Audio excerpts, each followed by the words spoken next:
Video games will rot your brains, Squirt. Let's learn something new.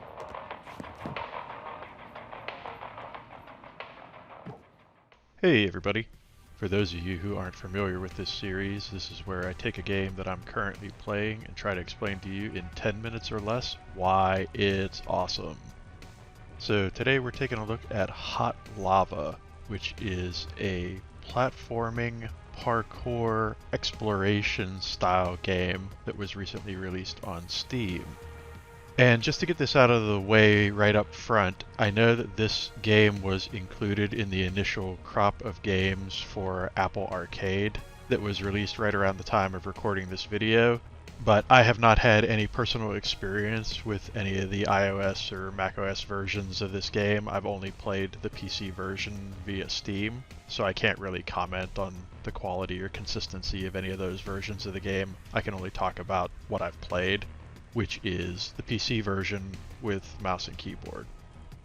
Having said that, I definitely wanted to talk a little bit about how much I enjoy this game and thoroughly respect the attention to detail that's present in it.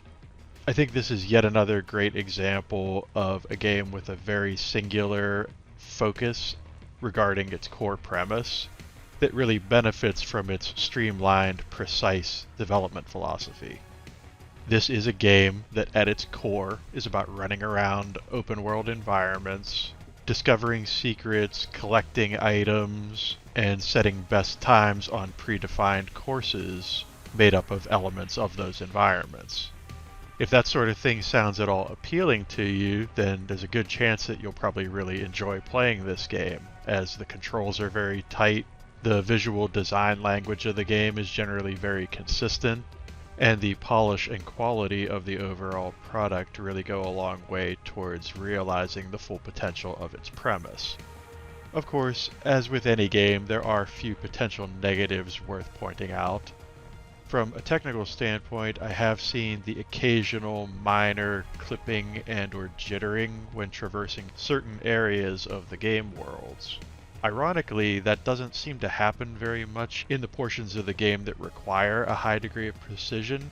I've mostly seen it when exploring the open world areas in a more casual manner, and perhaps that makes sense due to the fact that those areas have so many more potential places for collision to be a problem than a lot of the more clearly defined courses do.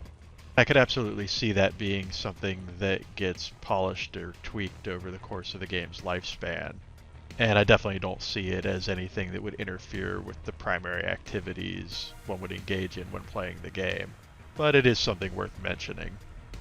I should also point out that while I really enjoy the inclusion of multiplayer in this game, as it can be quite a bit of fun to get into the same environment with a bunch of friends and compete head-to-head or share tips and tricks for navigating various obstacles, it can be somewhat problematic to get all of your friends into the same lobby, as each individual lobby only supports a certain number of players, and there doesn't appear to be any support in the game for joining a lobby as a group, which sometimes necessitates individual players bouncing around and finding lobbies that are fairly vacant and then having friends join on them before the lobby fills.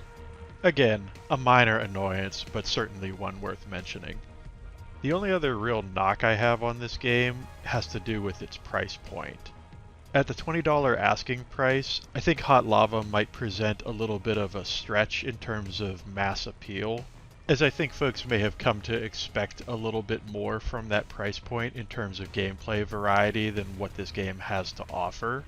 However, as I mentioned before, I do have to really tip my hat to the developers on this project for absolutely jam-packing it with a healthy dose of robust content and the ability for the game's community to enhance that pool by enabling support for Steam Workshop. To me, this is a good example of a game that might seem simple or trivial on the surface, and only reveals its true complexity and depth as one continues to play.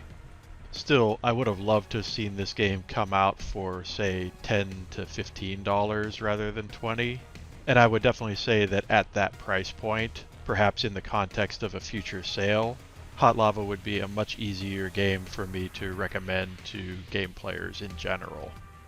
For what it's worth, I personally don't feel like I overpaid for this game and can definitely see myself getting my money's worth out of it over the long haul, as this is the sort of game that I can see myself returning to periodically for years to come. With that, I'm going to bring this video to a close. Hopefully you folks have enjoyed it. If you did, be sure to hit that like button. If you'd like to see more videos from me in the future, be sure to hit subscribe, and I will see you next time.